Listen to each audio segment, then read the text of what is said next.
Good afternoon, everybody. Welcome to By Any Means Podcast. My name is Henry Lucas. And I am Shreeta Walden. What's going on, sis? How you doing today? I've missed you. You've been gone. Yes, don't be telling people my business stuff. I mean, it's noticeable. I did. I missed you. And I'm like, when I saw your face, I had the biggest smile. I came in today and I was feeling some type of way. And I told Ryan, and I was like, I'm not, I'm kind of off. I'm kind of off this morning. I was like, Henry's just going to have to carry the weight. And I saw your face and I was like, oh, I felt better. Well, we're gonna still carry the weight together. That's what we do.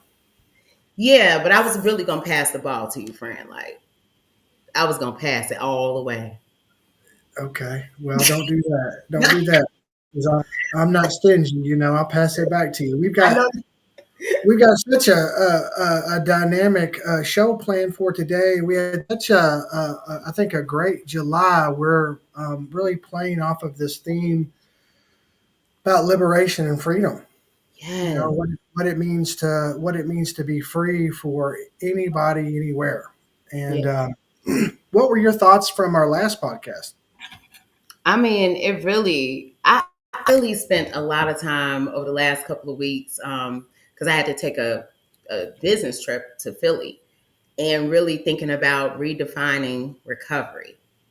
Like I was thinking about it, and I had a friend of mine actually trying to figure out where they land in the spectrum. Where they kept saying, I don't have the same relationship that I did with cannabis, and they kept trying to force the framework of what we have been working through recovery with on their situation. I said, you don't have to. And I'm sitting here like, isn't this what we've been talking about all month? I mean, like that energy around redefining what does recovery really mean for me, and having to fit into a particular mode is not fair. And it Mm-mm. doesn't allow a person to have self-determination. It doesn't allow a person to explore what their real relationship and their why this substance has become such a prominent source in their life. So I think it's pushed me to be more aware of other people even talking about it, because I feel like if we weren't really centering this topic, I probably would have missed that conversation, just had it and moved on. But it's been present. How about you? Yeah, you make a good point. To confine one person to one way of thinking or one school of thought completely goes against the idea of what recovery is. And that I believe there's not multiple paths of recovery, that we're all on the same journey, and like Ram Dass says, that we're all really just walking each other home. Because in the end, what I have really found is love is the answer, to it all. Fierce love is the answer to it all. Yeah. And it just becomes more and more clear for me each day on the path that I walk. So, Yeah, I love that. So I love our new style too, as our guests are watching. While you're all climbing into the chats on YouTube and on Instagram and Facebook, please don't forget to like and share this podcast and subscribe.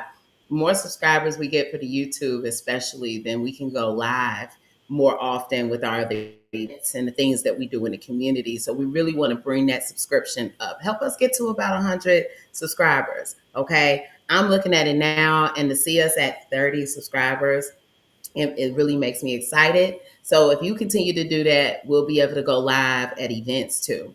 So please like, share this and comment and engage with us. We got guests that this conversation is going to be profound. We're continuing the conversation. We have another thing, Henry, that you and I are doing. So I want to go ahead and share about that. I think we got the post for it. Yes, September 12th. Henry and I will be participating in the conference for the Kentucky Association of Addiction Professionals. And we'll be doing this conversation, this session on radical inclusion, meeting people where they are, leading through the lens of harm reduction. It's so cool. Henry and I have been knowing each other for over a decade. We're leaning closer, getting further into that decade, more like 15, 14 years. Like we've been working together in this field and growing together and transforming. So it'd be cool for folks to really lean into what we're doing clinically too in this work. And that's, you have anything else you want to add to that, Henry, or you're good?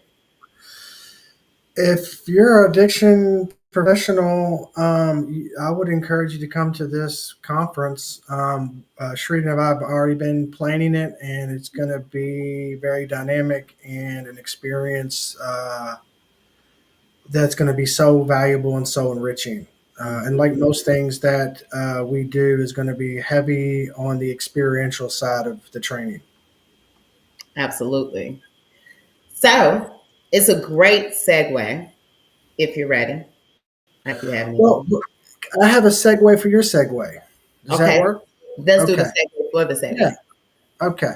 Well, first, I'll thank you, Shrita, for we've been doing this for not long, about 6 months, and I wanted to thank you for reaching out to our guest for today and connecting with these uh, brilliant pioneers in the space and the guests we've had before in creating the outline. I wanted to just give you a shout out and a public acknowledgement that that I see you and I appreciate all that you are and all that you can contribute to the podcast, and also want to give a quick shout out to the team working behind the scenes, making sure everything runs smooth.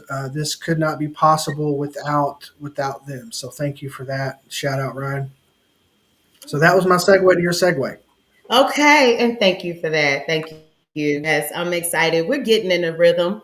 Um, we can't do it without our team, without our guests, and certainly not without the folks who donate to our cause. We have a Save a Life cause, and it says $40 on there, but I want you to think about it like this: even if it's $4, even if it's $2, it's actually whatever you decide you want to do. The $40 is because we actually put together a kit and caboodle. So it's inclusive of our Narcan, of the CPR face shield, of resources, and actually we're beefing up our kit. So in the next couple of months, you'll be able to see the changes. But this investment is literally you being able to save a life. You can go to our website, kyhrc.org, and you can click donate and donate any amount. You can become a sustaining fund donating individual. Too, monthly, weekly, it's up to you. Also, reach out to me if you want to talk about it. You want to see how you can be more invested. Here, Ryan and I are both on social media. I'm Sharita Marie. Ryan restored Jones restored. Okay, he's nodding. I got it. But reach out to us. We are here, and we would love to chat with you about it. All right. So, thank you, Henry. I'm excited. I'm really excited about bringing on our guests. I'm going to start with our first guest, who I spent a lot of time in different rooms, and I'm so excited that I could bring Dr. Jason Roop on to continue this conversation that Henry and I started at the beginning of the month as we're wrapping up this month. Jason comes with a rich background in behavioral health system leadership and innovation. I've actually gotten a chance to witness Jason speak, very profound, but not just speak. He's walking the walk. He's not just saying things. He's not just talking. And I'm gonna tell you about something. I don't like to bring people on that talk. Okay, I don't. You have to be about it. So you know me by now. You know Henry by now. We don't like to play games, which is why you see us doing doing this a little differently, right? Bringing people on after we set the tone for the month. But Jason, Dr. Root, uh, he's going to dive into more of things that I'm interested in hearing. I hear things that Jason talks about, but I know that we only get a little bit of what people are able to share in those moments. So, um, Let's bring them on, Dr. Root. Yeah. Hey, it's good to see you all. It's such an honor to be here, and I absolutely love what you're doing through this organization and the coalition. And yeah, we've crossed paths several times. Sharita and Henry and I, we have, and I just applaud the great work that you all are doing. And I'm excited to be here today. It's an incredible honor. So thank you for creating this space. No problem. Mhm. Uh-oh. Mute. You're on mute. Me? No, Henry was. Oh, okay. Yeah. Yeah. Yeah. There Okay, he I is. got six. Yeah. Where are you coming from, Jason? Where are you at right now? I'm in Campbellsville, Kentucky, Mm. central Kentucky, centrally located, centrally isolated. So yeah, that's where Yeah. we're at. Whoa, that was good. We'll write Yeah, that yeah, down. yeah. Could Well, you give us a very brief, just introduction of yourself and what you're doing and what your focus is? yeah. Well, I'm a person in long-term recovery. I was actually in active addiction for 17 years. Been arrested 18 times. I've overdosed 4 times. I've been raided by the police twice. And ultimately wound up in a homeless shelter in late 2012, and in fact got kicked out of the homeless shelter because I was sneaking in meth. Unfortunately, I was able to go to treatment in 2013, and I've been in recovery ever since. And then in 2019, had the opportunity to get my doctoral degree. And my hypothesis was that people with substance use disorder possess highly effective leadership traits. And that was gained, that observation was acquired through lived experience and observing other clients that were in treatment with me. I defended it in 2022, but knew there was more to be done with that information. Mm. So I created a psychosocial educational modality known as the trait based model recovery. We it out. Our pilot cohort was actually at the same treatment center I showed up to nearly 10 years after I first went into treatment. At that time in 2013, I had nothing but a trash bag of clothes. No Mm. self respect, no dignity. But nearly 10 years to the date later, I show up again, but this time with a team of mental health professionals ready to launch and deploy an innovative and life transforming modality. Since then, Henry, trait based has skyrocketed. We're now in 23 organizations across 5 states, and we've just rolled out our trait based model prevention. Last year was our pilot cohort with 100 students. This year we're going to have 1,000, and we're going to do so much more than just tell our youth about the dangers of drugs. We're not going to rely upon fear to be our primary uh, teaching tool. We're going to help students better navigate difficult emotions, challenges, build healthy relationships. Critical thinking, it's a leadership development tool. And so, yeah, that's my wheelhouse. That's where I'm in right now. This time last year, Henry, I had 4 full jobs, but now it's just down to one. It's just about starting from strength. So this is it. All cards on the table. Let's go. Yeah. All Yeah, in. all in. Oh, I love that. I love that. I'm just sitting with it. That's awesome. Thank you for that. Thank you for sharing that. You're welcome. So, what does recovery mean to you today? And more importantly, maybe how has that definition evolved over time? Well, it really has evolved over time, and actually, it's kind of changed dramatically because when I first went to treatment, I saw recovery as something like you get to. If you follow the rules, if you avoided relapse, if you stayed abstinent, recovery just meant compliance. Silly. And, Yeah. and I wouldn't have been able to notice that early on in recovery, but now, nearly 11 years in, I can see, and I can see that now recovery to me means wholeness, the complete person. It's not just behavior modification or just changing our thinking patterns. It's about remembering who we are Yeah. beyond pathology, beyond addiction. And, that's kind of what the trait based model recovery is about. It's not about, we don't focus on getting people to stop doing something. We focus on them reclaiming their traits, their resilience, authenticity, and emotional intelligence, and that's when the healing starts to happen. You know, it's not about perfection; it's about presence.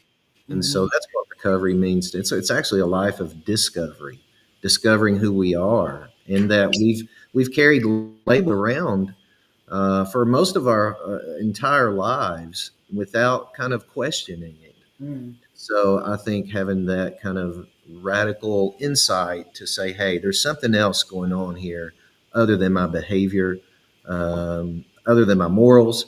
There's something much more profound, much more beautiful, and that's what recovery is to me. Yeah. Were you about to say something, Henry? Yeah, I was going to say it's a really good point in how even a lot of us carry stuff and have for a long time that's not even ours. Yep. Mm. Yep. That's Yeah. right. You know, we've inherited it, we've taken it on, and we just don't know that because we haven't developed that sense of awareness or that insight. Yeah. So true. Absolutely. Yep. You know, Absolutely. as you were talking, Jason, I was thinking about, I know that this question that we have on dismantling systems that no longer serve our community. I was like, well, you kind of answered it, but maybe you can confirm if this is true. But you going into your doctorate program and having this realization and saying, no, I'm going to show you and demonstrate that there's a different way. Would you say that that's Yep. your own way of dismantling the system? Absolutely, Sharita, because you're exactly because I recall that being there in treatment, I felt like a monster when I showed up to Mm. treatment, and what helped me the most was realizing that there's other people like me and they're not monsters, and a lot of great good was being accomplished inside that treatment facility, and a lot of those clients become lifelong friends, and they would go on to do great good not only in the treatment center and in their families, neighborhoods, and in their communities.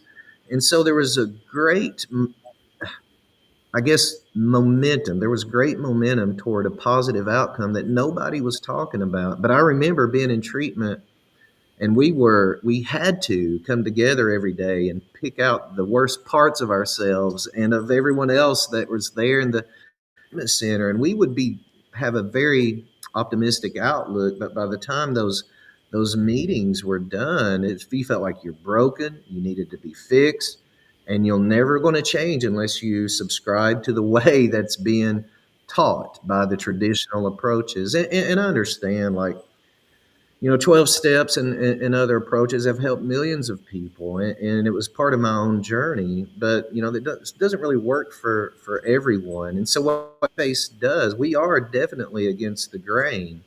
Hmm. And we don't assume pathology. We don't assume a disease. We don't operate from a disease or a deficiency model. It starts with strength, and that is a dismantling of the system. The system says you're wrong and you best just get out of the way and get out of people's hair. But what we do through trait base, we say, look, we're not going to start with what's wrong with you. We're going to start with what's strong with you. Mm. It's changing the outlook and the mindset, and it's all evidence based. It's not just like psychological hocus pocus where I just tell people something to make them feel good. Like, it's actually science. It's evidence based that we have very often these leadership traits, and when we understand these traits have been used positively and negatively, their shadow form in the past, then once we begin to recognize that, like, our empathy has been used as manipulation, our creativity has been used and turned into detachment or isolation, when we can step back and understand ourselves better, then that dignity, that self-worth is enhanced.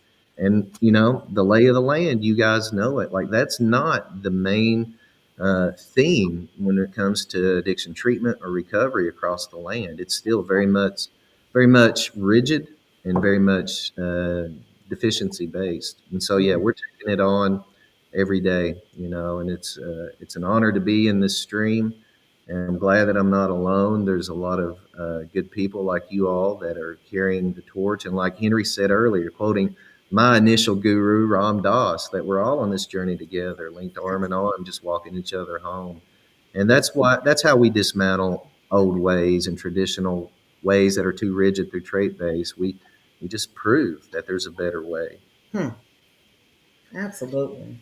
I have a question. I've always wondered this about you. Since I first met you, Jason, and just the wonderful things that you've published, posted, and shared.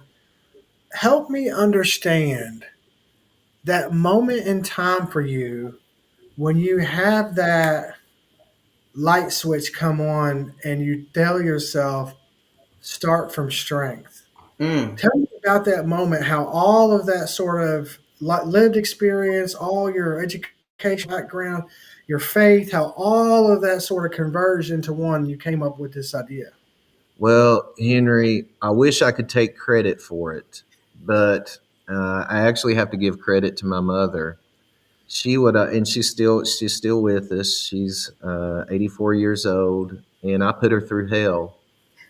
And even though all the hell I put her through, she would always tell me, Jason, there's something good inside of you. And she would tell me this also, Henry, and I'll never forget it. And it's become the philosophical foundation for the trait based model recovery. But she always taught me to find the good in everyone. Mm. And so even when I was arrested and raided by the Tennessee Bureau of Investigation, even when I was running from the law and running from my own sense of sanity, so to speak, mom was always there to point me back to that gold within when I didn't even see it myself. And I think that it's just kind of part of my spiritual DNA now, and so that's actually what began to emerge through my experience in treatment and in recovery. It's like everybody is familiar with all of the behavior that, criminal behavior, drug seeking behavior, and all the difficulties and negative outcomes that are associated with addiction, but nobody was talking about the gold that's there. And it is there. It is absolutely there. And so the light clicked for me. I'm not sure exactly when it happened. I think it was just like a spark that was somehow birthed into my soul or my spirit that after nearly 50 years, not quite 50, about 49 and a half years, it's emerging as something that is a shining light. It's a stable force. And not only like what my mom has taught me, but now it's getting carried out into the lives of clients and students. So yeah, I, even though mom, she did graduate high school, she didn't go to college, but I always call her the original Dr. Roop. Oh, I love Yeah, that. I do. for sharing that, and God bless the moms out there. I know. Well, I don't know where I would be if it wasn't for my own mom. And although she didn't share with me the ways that your mom shared with you, but in her own way, she let me know that no matter what, I'm loved, and that I'm good, and the world's not full of darkness and bad people. So That's awesome, man. That's awesome. Yeah, that's a message that we want to get out there. You're exactly right. That there may be darkness in the world. Of course, there is. We don't deny that, Right. but we also don't deny the incredible strength that every yeah. person has within. Whew. So you shared about your Start from Strength model. By the way, it was recently published in a really well esteemed journal, and it's now considered an evidence based model. Right? You want to Yep. share a little bit? You want to share a little bit about that? So, I don't come from an academic family. I share my mom had a high school education. My dad had a sixth grade education. My grandfather was a coal miner. And of course, my dad was a coal truck driver. So when I first started to get my PhD, it wasn't like I was just following in the family footsteps, so to speak. Mhm. It was something that a path I was following on my own. And to get the modality uh, published, to to get it published in scientific reports, a Q1 journal from the Nature portfolio, is incredibly substantial because what it reveals is that the trait-based model recovery, it's 40 lessons. There's videos with each lesson. There's a guidebook, which is the learning. There's a workbook, which is the application, and it's a paradigm buster. We don't start, like I said earlier, from what's wrong. We start from these dynamic traits. Well, what the publication in Scientific Reports shared, we did a longitudinal study, Henry, and it was discovered that the trait-based model recovery helped lower levels of depression by 71.5%, levels of anxiety by 58.5%, and a really pleasant surprise was that over a 5-month period, 97.1% of the people that entered treatment and were assigned randomly to the trait based class, 97.1% completed that timeline of treatment. They completed the program. Whereas when we were doing a comparison, the comparison group, they started with 425 clients, and after 90 days, they were only left with 66. We started with 139 and we were left with 135, meaning this, that trait based is engaging, and we know how important that is because I think it connects on a level that we know is not only truthful but it is empowering. And so just an incredible thing to be a part of. Like the responses that we get from graduates are saying like this did it for them, and we understand, like, we're not saying this works for everybody and all that, but for a lot of people it resonates. And so yeah, that's our entire, when I went to create our logo and our website and all that, I thought that Start from Strength would be taken. I thought that it would already be trademarked or copyrighted, but there was nothing. In fact, I went through GoDaddy and I bought the startfromstrength.org, the startfromstrength.com, the Start from Strength. They were all available. And that just kind of, hear that, kind of give the awareness that, man, it's time in society, time for us to learn to start from strength. And so, yeah, it is copyrighted now, but not so much that we can use Like, don't it. go out there trying to steal it now. Yeah. To all the people. You Yeah. know, I wanted to jump in there. You said it may not be for everyone. One thing I'm learning, Dr. Ruth, is Mhm. strength based, real strength based, right? Because in our clinical work for drug and alcohol counseling, there's this part where they want us to focus on strength, but really, they really want us to focus on deficit. Yep. They say strength, but they really Mhm. want you to focus on what's wrong. Yeah. But honestly, I feel like that's what harm reduction does in and of itself. I feel like honestly, that would be the standard of treatment at the top. Is that revolutionizes it? We're Yep. focused on your strengths. How could we go wrong in the treatment space if Yep. we're focused on your, not the strengths that I, as the professional, want Yeah. you to have? It's Good. it's literally finding out what's in you. So how could you go wrong with that, right? Exactly. You're exactly right, Sharita. And what we've seen from those treatment centers is it's a culture changer. So, like, we actually, those treatment centers that have implemented trait based, not only do we measure, mental health outcomes and engagement and retention and Mhm. completion, but just according to the clinicians and the peer support specialists, they say, like, look, the entire environment's changed here.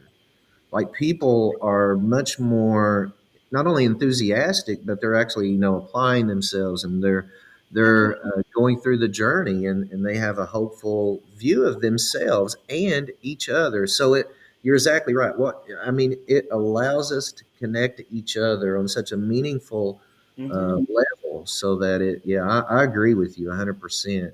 uh, Absolutely. Definitely positioned for positive change and transformation across the Absolutely. board.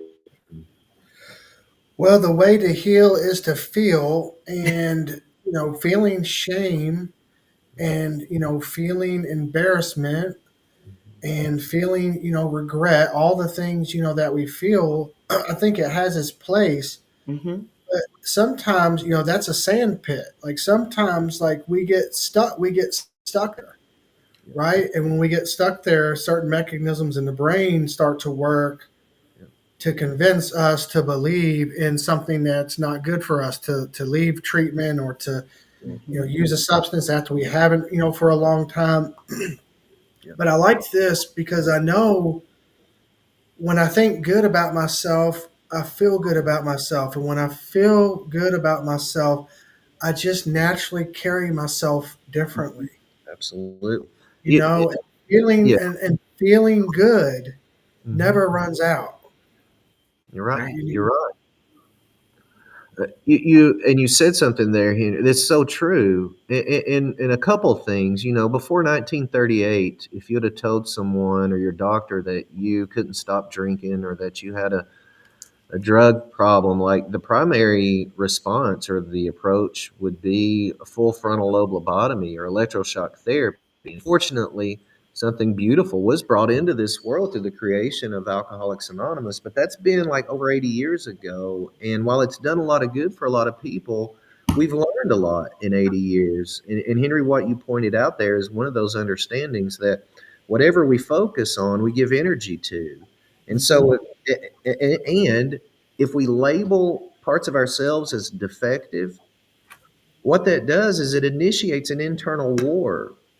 And so we've got parts of ourselves that people like and they applaud. And so we want to show that, but these parts we've labeled as defective, we hide them and we repress them. So, trait based, we just acknowledge it all the shadow expressions, all the light expressions. We don't judge it, we accept it and move forward. And again, back to what you had elucidated there, like whatever we focus on, we give energy to. So if we're focusing on these made up labels, and on these made up ideas, these illusions about ourselves, it is a self-defeating cycle. It's Mhm. very self-limiting and constraining. So we want to focus on something that is real. And that's another thing, when people leave treatment, wherever it may be, wherever they're at in the path, like typically some of those support structures are left behind. Well, the good thing about trait base is you take your traits with you Mhm. everywhere you go for the rest of your life.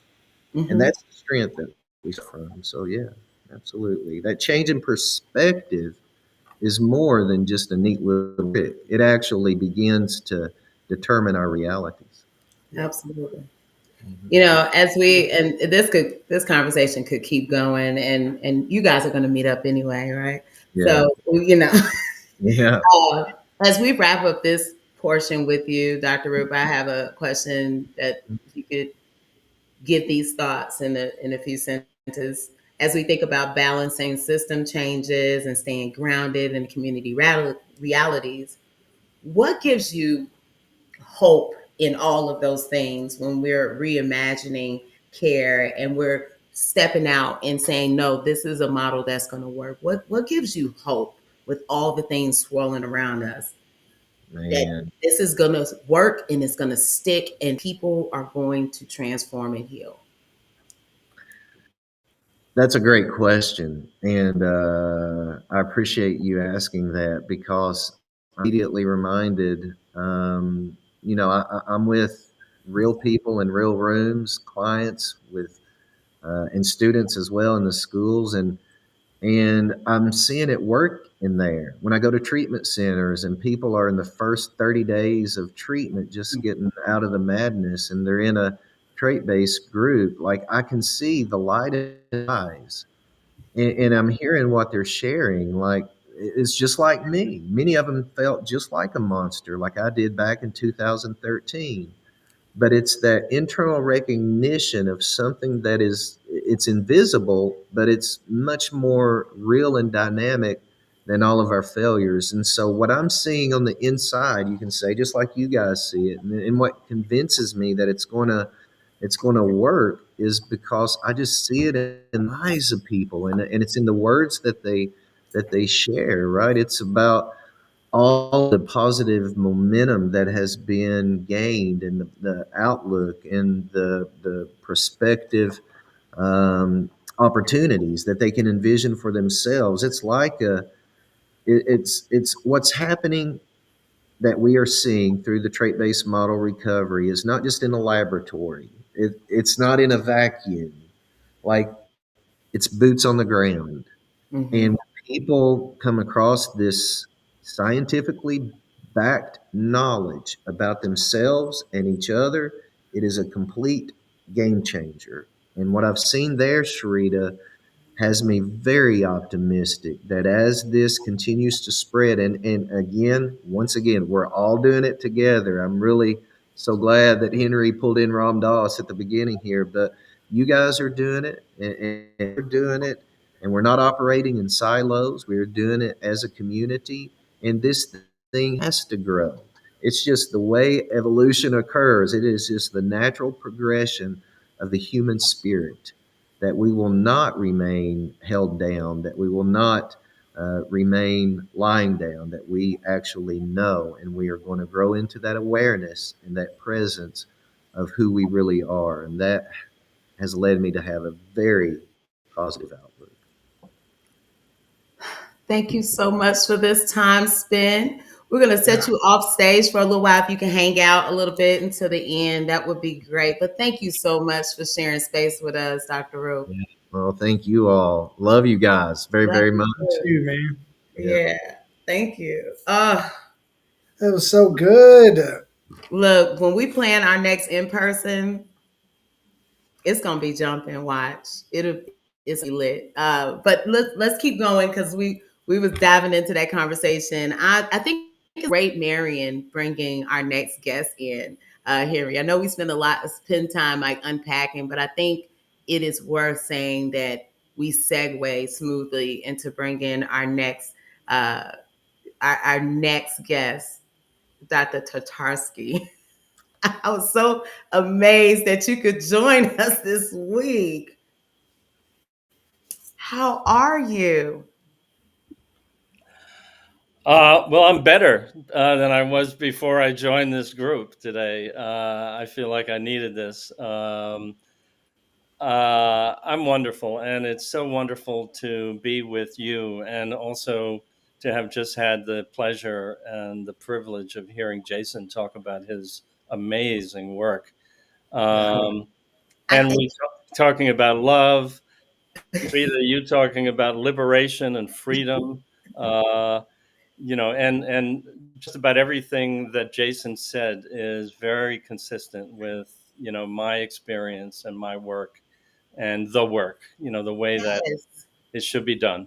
And Yeah. I didn't even introduce. I think I was so excited because it, like you said, Dr. Tartarsky, that the how it really does resonate, right? The work that you've done, but you guys, who we're speaking to, is absolutely amazing. Dr. Andrew Tatarski, internationally known for developing integrative harm reduction psychotherapy. Y'all heard that? Y'all know I'm excited. I'm over here just teasing. Uh, his work challenges abstinence based paradigms and offers nuanced client centered approaches. This conversation that we're having you all today with both Dr. Roop and Dr. Tatarski now and sharing work is phenomenal. So I told you you were in for a treat. For you that are watching this later, you should have been when we went live, so you could ask all the questions you wanted, because this is a treat to have both of these guys on here. So welcome, welcome.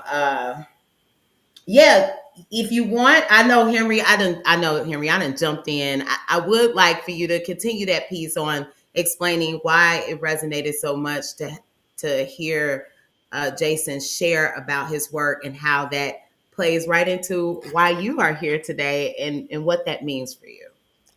Yeah. Well, I mean, there's so many directions I could go in, but I think that he talked about, you know, what I have really been thinking about as a new paradigm that's emerging in how Mhm. we understand what we call addiction and how we support people in making change. Mhm. The old paradigm of disease and abstinence only is about disempowering. It's about imposing. It's about collapsing the complexity of a human being Mhm. who's striving to survive and grow and live in the best way that he or she knows how, or they know how, right? and kind of imposing a whole system on that person that basically has failed to help the overwhelming majority of people that are struggling with problematic substance use. And there's, luckily, we're in the midst of what I think of as a real scientific revolution. That is, those are big words, but what I mean is that there's a new emerging way to think about, these human struggles, which Mm, I think about as rehumanized. We're rehumanizing, thinking about these complex humans and how what we call addiction is a meaningful response to suffering. mm, It's and that suffering is multiply determined by what's happening in one's history and one's current life, in one's body, and the world around us and the impact that it has on us, right? And that shift really helps us understand why people may continue to engage in really risky and problematic behaviors, in spite of the negative consequences, because it's serving something very important to them, some vital function, right? In many cases, to kind of help people cope with overwhelming suffering. And that model shift, that rehumanized view, really, for me, is the basis for a harm reduction approach that is person centered, mhm, that kind of centers the dignity, the autonomy, the empowerment of the individual to kind of get back in the driver's seat of their lives, of themselves. And I think that, and we can talk more about kind of how I think about the principles of harm reduction, kind of inform the way that we can set up relationships that mhm, ultimately support people in reconnecting to themselves, to mm, yeah. and that's one of the things Jason was talking about. Trauma uh, requires a disconnection. Overwhelming life circumstances where Mhm. we need to move into fight, flight, or coping, basically require that we disconnect from ourselves. A harm reduction space which honors the uniqueness of the person with respect, with compassion, with empathy, I think can create a safe space for people to reconnect to themselves. And then we can work collaboratively to support people on their positive change journey, kind of discovering what goals, what approach to change best suits them. I think that's another thing that Jason, or maybe Henry, you were talking about. One of my students once said, when talking about this, the implications of it is it's not just multiple pathways to and in recovery, but infinite pathways, because Mm, it's all about supporting people in discovering and creating the pathway that best suits them. And yeah. that really requires that we're not imposing either expectations about abstinence or expectations about what you want to call it, or what goals you should have. So I think we need to get ourselves out of the way uh, to create a space for people to discover themselves. Hmm. Yeah, very, very well said. Mm-hmm. I'm curious though, Dr. Tatarsky. Andrew. And, Andrew, Andrew is my name. like Andrew, well, I was calling, I Sorry. was calling Dr. Roop Jason, and Sharita was calling him Dr. Roop, and I'm listen, thinking I'm messing up. Whatever. And You call me listen. whatever you want to call me, but my name is Andrew.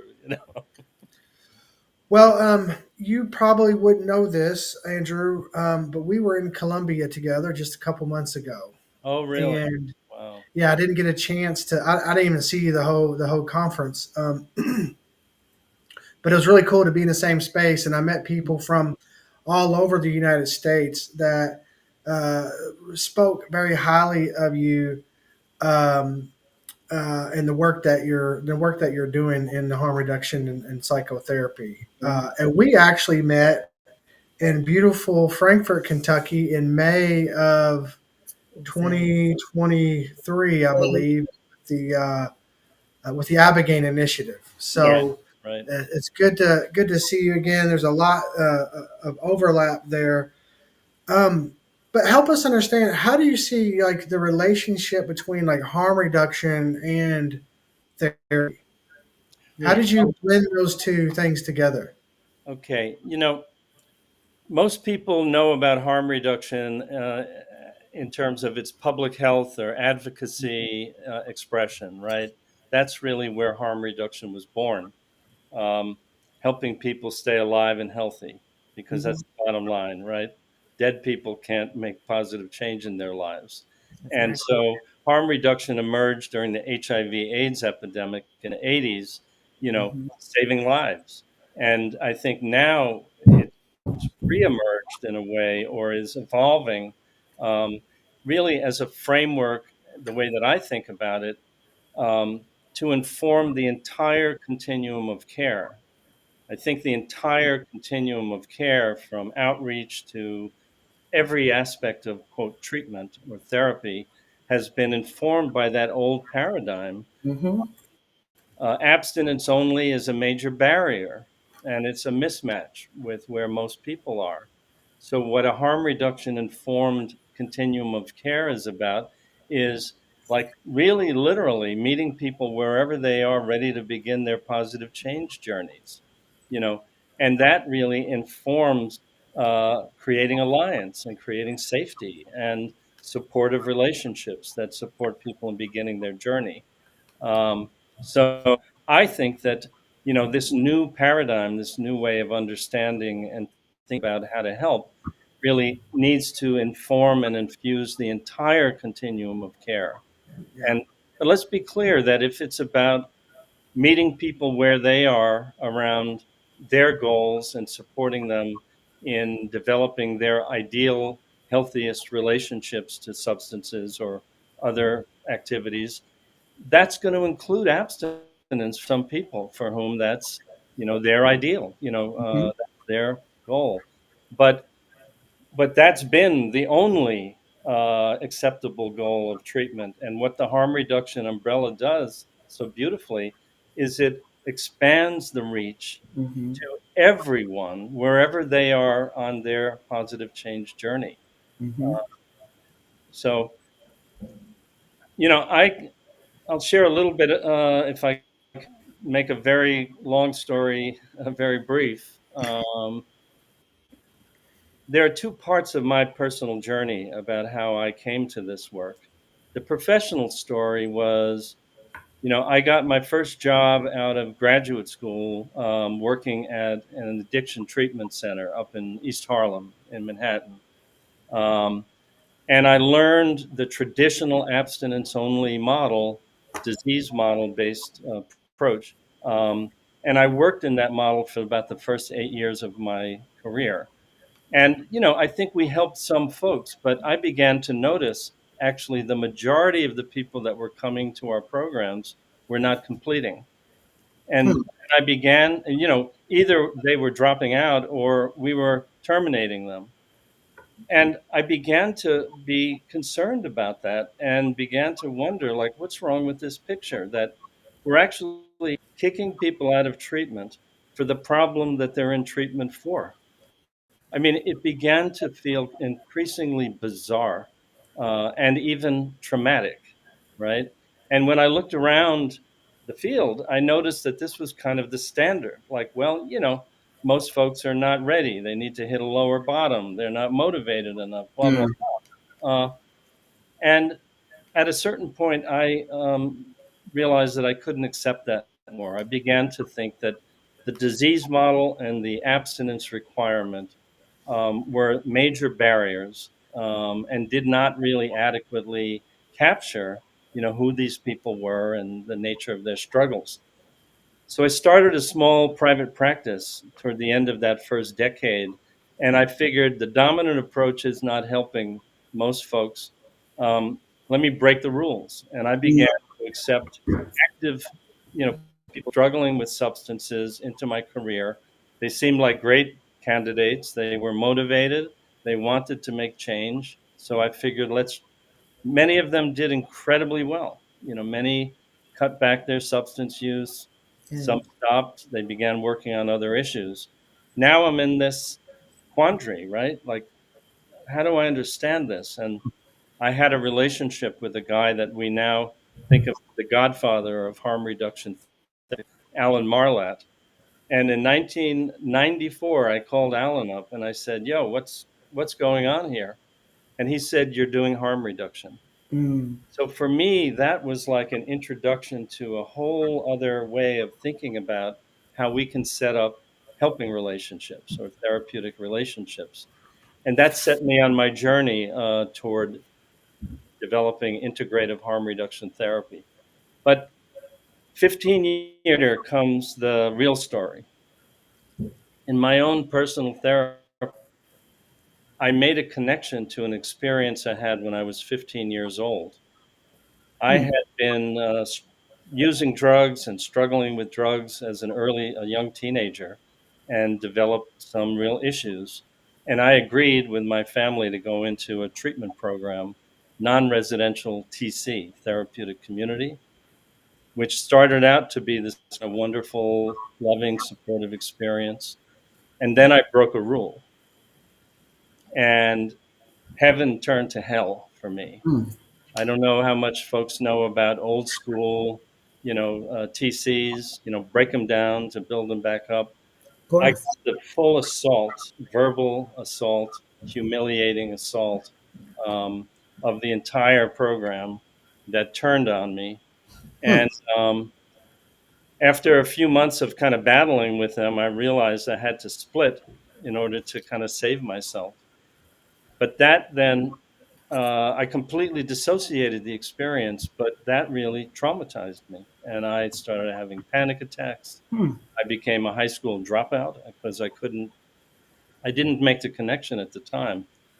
But 15 years later, on this journey toward integrative harm reduction psychotherapy, I realized that trauma had actually unconsciously brought me into the field and sensitized me to what was wrong with it and inspired this mission, really, to create a compassionate, empowering, collaborative alternative. Um, Wow. yeah. That was thank you for taking us on that journey. Andrew, that was I could visualize it, put it that way. And as I was like, wow, you're sharing a lot of what we had. So I appreciate you doing that, some of the questions we had. But as we Mhm. tie this bow up, because it you really painted this picture again, as I said with Jason, you shared these ways, and you're talking about from 94. And here we are in 2025. And I'm thinking, as we reimagine, we're all doing something, redefining, doing different, being innovative, being intentional, centering people. What are we still getting wrong Mhm. today? Like you talked about 94, then you said 2015. Now we're here. What is it that we're still getting wrong today that if we lean into what we've discussed so far in this hour, we could see in the future? What is it that we really need to do in Mhm. your own thoughts and your words? Mhm. Mhm.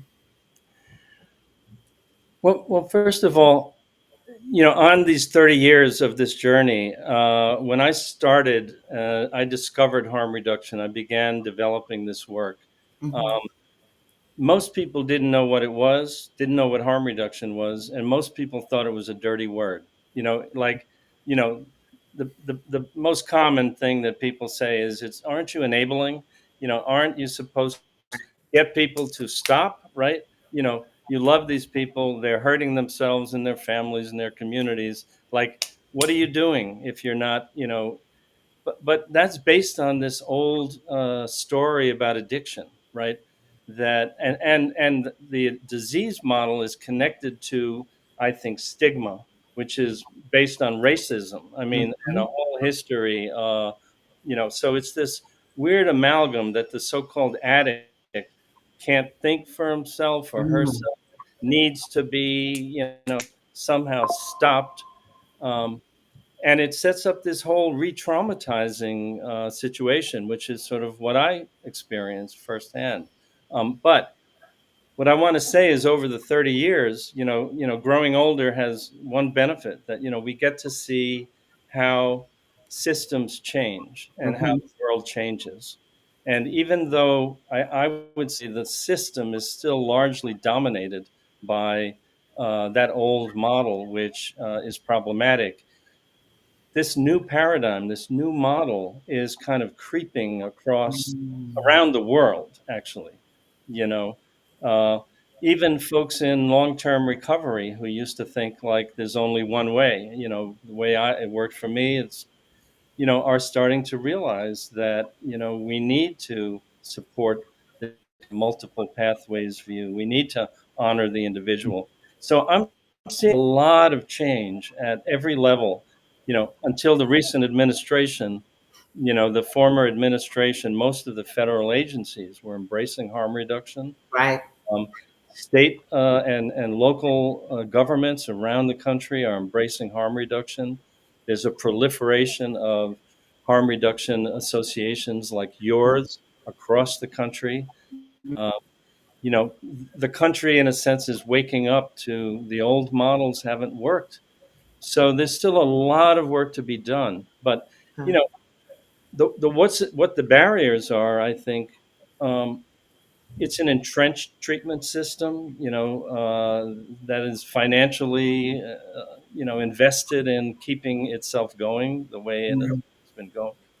I think a lot of people's identities and their jobs, the way I got sober, kind of, but um, times are changing, and as Jason was saying, with all the darkness in the world right now, I think, there's a tremendous amount of light. Um, and, I've trained in 20 countries now in many places across the United States. I'm connected to a global Mm. movement, a global community, family of harm reduction mindedness. Um, and that's what sustains me and, you know, gives me hope, really. Well, thank you. That gave me hope. It really did. I appreciate you being able to help me see that because it's been very dark hearing about the pushback. So I Hmm. needed to hear that, and I appreciate you framing it that way. And I believe it, and I feel it. Hmm. Um, we are running out of time, and I feel like I want more. Henry and I talk about me. I overcommit a lot. My meetings usually last 2 and 3 hours, so people have to block their calendars off for me. I would gladly spend more time, but we have to wrap up. But I do want to keep you on after we wrap up this segment, just to chat it down with you, and so if you have a few minutes, could you Love to. please? Okay. Thank you so much for spending and sharing the space and time with us. This has been such a treat, really. You, you know, Yeah, thank you that's so great for much. me. Thank you. Yeah, thank you. Wow. Thank you for the idea. I think this was very meaningful. The idea Mhm. to set our decision at the top of the month and really bring it in. And this was a very powerful beginning to a new year. It's our new fiscal year, and for KYHRC to see such a great July. Like I am motivated, honestly. I'm motivated, Henry. That's all I got. Well, let me ask you this before we cut. Do you feel more free and more liberated at this moment than you did when we first met a couple of weeks ago? I do. I feel more to, I guess I didn't consciously think about bringing these two individuals together with these very innovative paths. I know, both of their names came up in the conversation, but I don't think I was super intentional thinking about what was really about to happen. Um, it's been a gloomy space right now for us here at KYHRC. You know this. You listen to us, you sit with us on it, and I needed this. I needed to see the innovation. I need to hear it, see it, and feel it differently than being in big spaces, seeing it on a big platform, seeing it on webinars where Dr. Tartaski is doing something, and Jason, Dr. Roop standing up on a podium, being connected in this way helps me feel hopeful, because even now I can hear my emotion. It's hard, right? So I needed this today, because going to Philly and seeing Prevention Point and seeing that a lot of our organizations are taking hits, it can feel, and seeing your brother and sister agencies across the state take hits, it's been difficult. Knowing funds are tight, but when you hear about the work that we do as clinicians, our license, it gives me a more, it's like it gave me energy, right? So this felt, I needed it. Yeah, and thank you for the reminder that when my light isn't as bright, how important it is to get around other people whose light shines bright so that my light can continue to shine.